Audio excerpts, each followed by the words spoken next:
macam mana ya saya nak tahu Allahumma innaka afuun tuhibbul afwa fa'fu anna, yang saya lafaz pada malam Al-Qadar, iaitulah 10 malam terakhir. Saya tak pernah miss pada malam-malam tersebut. Tapi saya pun tertanya-tanya. Saya yakin Allah ampunkan saya, tetapi yakin saja, kalau boleh nak tahu jugalah apakah ukur saya diampunkan Allah. Saya seperti bayi yang baru dilahirkan. Okey, soalan saya, bayi yang baru dilahirkan, pada tuan-puan yang ada anak-anak kecil, ya, macam saya anak ketiga baru 4 bulan, ataupun anda ada anak-anak kecil setahun, apa sifat budak bayi? Seseorang yang diampunkan Allah daripada seluruh dosa-dosa yang pernah beliau lakukan di masa lampau, beliau, kata Nabi, seperti bayi yang baru dilahirkan, suci bersih daripada dosa. Satu perkara yang perlu direnungkan, apa sifat bayi kalau dibandingkan dengan kanak-kanak, remaja, dewasa?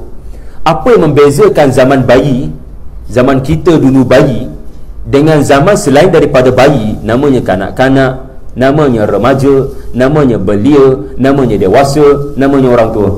Apa bezanya? Tuan-tuan, puan-puan puasa sunat ke? Nampak tak bertenaga belaka ni? Jadi beza bayi adalah dia tiada kekuatan.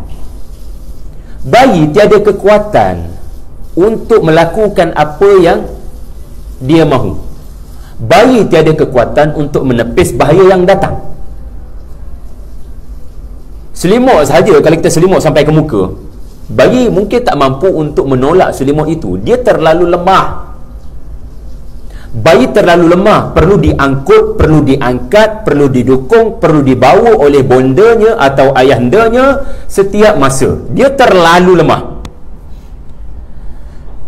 Jadi kayu ukur yang anda akan pelajari sekarang daripada Nabi Allah Musa alaihi salam, yang diampunkan Allah atas satu dosa yang beliau lakukan.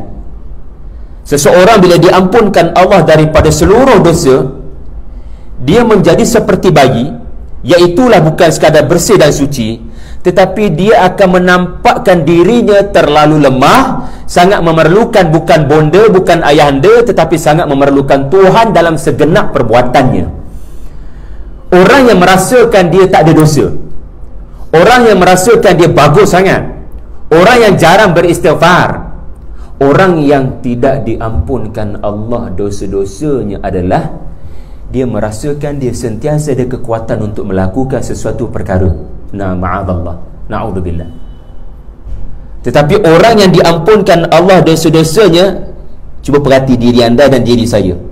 Ada tak kayuku ni pada anda? Kita bincang benda ni saja. Adakah aku di bulan Syawal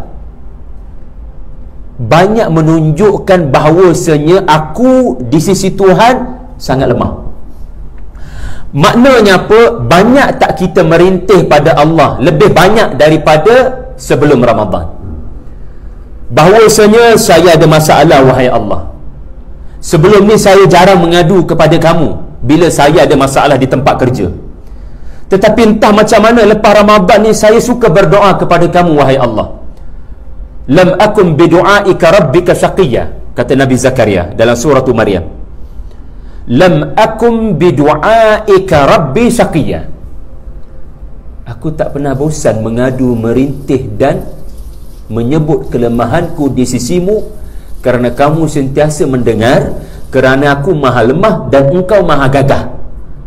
Nabi Zakaria kahwin 60 tahun lebih, tak dapat zuriat, tetapi dia sentiasa memulakan doa, lam akum bidu'aika rabbi syaqiyya, aku tak pernah rasa bosan mengadu masalah pada kamu. 60 tahun. Sejak hari pertama lagi saya rasa Nabi Zakaria mahukan zuriat. Sejak hari pertama perkahwinan dia mahukan zuriat. Tetapi 60 tahun kahwin tak dapat zuriat. Berapa ramai orang putus asa? Berapa ramai orang sudah bersangka buruk pada Allah? Berapa ramai orang sudah bersangka dah takdir Allah macam ni, macam mana? Just life must go on. Memang aku dah takdir tak dapat anak. Tengok Nabi Zakaria. Setiap kali dia berdoa dalam surah Maryam, dia akan kata, lam akun bidu'aika rabbi syaqiyya. Aku tak pernah rasa bosan bila angkat tangan mengadu aku nak anak. Maknanya apa? Aku tak pernah terlintas dalam fikiran aku, kau memang takkan bagi anak. Dalam fikiranku adalah kau ada sebab tak bagi anak, supaya aku terus merintih dan meminta kepada kamu. Kerana aku maha lemah dan kau maha gagah. Yang hanya boleh beri anak adalah engkau dan bukan benda lain. Jadi cerita Nabi Musa yang akan saya paparkan pada anda petang ni, tuan-puan, beri perhatian kerana ia sangat best. Ia menunjukkan ciri-ciri, tak payah banyak ciri, satu ciri sahaja petang ni. Apa ciri orang yang diampunkan Allah seluruh dosa-dosanya? Walaupun cerita Nabi Musa ni tak ada kaitan dengan Ramadan, tetapi jelas terang-tantang dalam Quran ayat 16 suratul Qasas. Tuan-puan tak payah bilik, just ingat saja, nanti boleh bilik bila balik ke rumah nanti. Suratul Qasas ayat yang ke-16, surah yang ke-28. Surah apa tuan-puan? Al-Qasas ayat yang ke-16. Iaitulah Musa berkata, qala rabbi inni zalamtu nafsi faghfirli faghfaralah innahu huwal ghafurur rahim. Dia berkata, Musa berkata, Tuhanku, aku sesungguhnya bertanggungjawab atas satu jenayah yang telah aku lakukan. Aku bertanggungjawab sepenuhnya kepada apa yang telah berlaku. Seorang lelaki telah terbunuh, dan lelaki ini terbunuh kerana ada kaitan dengan aku. Sesungguhnya aku telah menzalimi diriku, wahai Allah, ampunkan aku. Faghfaralah, lalu Allah ampunkan dosanya. Sesungguhnya dia maha pengampun lagi maha pengasih. Tuan-puan sekalian, semasa Musa berdoa dengan doa ini, Musa tak tahu adakah taubatnya diterima Allah ke tidak.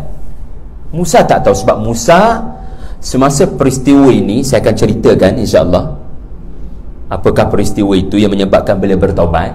Saya akan ceritakan. Tetapi semasa beliau bertaubat, Musa sebenarnya sebelum dia menjadi Nabi. Cerita ni dalam surah Al-Qasas ni, tuan-tuan, adalah cerita Nabi Musa sebelum menjadi Nabi. Dia jadi Nabi umur 40. Peristiwa terbunuhnya seorang pegawai Firaun ini berlaku, dan Musa terbabit, dan Musa dituduh memang Musa ada kaitan dengan terbunuhnya pegawai Firaun ini. Umur beliau waktu ini 30. Jadi beliau jadi Nabi umur 40. Umur 30 beliau terbabit dalam satu kes jenayah.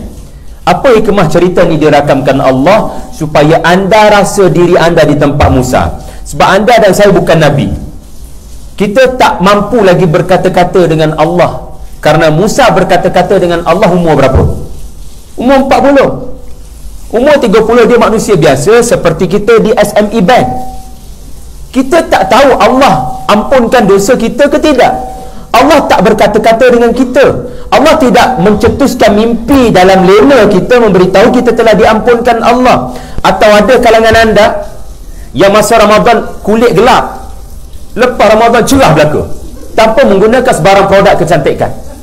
Tak ada. Kita tak ada tanda-tanda diampunkan Allah dalam bentuk physically you can see it. Ataupun tanpa minyak wangi, tiba-tiba Syawal anda menjadi wangi. Wangi benar-benar. Jadi tanda-tanda diampunkan Allah bukan dalam bentuk tiba-tiba seseorang boleh terbang atau berjalan atas air. Tanda seseorang diampunkan Allah dosanya bukan tiba-tiba wajahnya bercahaya, terang benderang. Ini masalah kita, di mana semua manusia tidak diketahui. Betul tak? Semua kita tak tahu orang sebelah kita ni diampunkan Allah ke tidak. Tak payah sibuk orang sebelah kita, sibukkan dengan kita. Aku ni diampunkan Allah ke tidak. Bak mati bila-bila masa. Takkan nak mati dalam keadaan dosa bertimbun dan bergunung. Jadi soalan ini mesti diselesaikan. Ya Allah, apa tanda saya telah diampunkan olehmu dosa? Adakah cerita Musa ini ada isyarat? Jawapannya ya. Maka anda perlu tahu apa cerita berlaku. selepas Musa melafazkan ayat 16, kerana apa akan berlaku selepas Musa bertaubat adalah tanda seseorang hamba telah diampunkan Allah. So dia bukan setakat cerita di masa lampau tentang Nabi Musa 3000 tahun lepas, tetapi Quran bila turun bukan buku sejarah. Saya sering menekankan perkara ini. Dalam cerita Nabi itu ada cerita kita. Dalam cerita Nabi itu ada cerita kita. Cuma sejauh mana anda membaca dengan teliti dan bukan sekadar membaca begitu sahaja. Membaca dalam teliti, membaca dengan teliti dalam bahasa Arab namanya tadabbur. So kemampuan membaca ayat Quran, meneliti terjemahan, membelik tafsiran, insya-Allah akan membantu anda merasai ini bukan cerita Nabi Musa, ini cerita aku. Maknanya apa? Secara tersurat, secara zahir, cerita Musa yang banyak berdoa pada Allah selepas dia bertaubat pada ayat 16. Itu tersurat, itu zahir. Batin, tersirat, adakah aku ada perangai Musa yang Allah cerita dalam surah Al-Qasas. Ini cara pandang pada cerita-cerita Quran.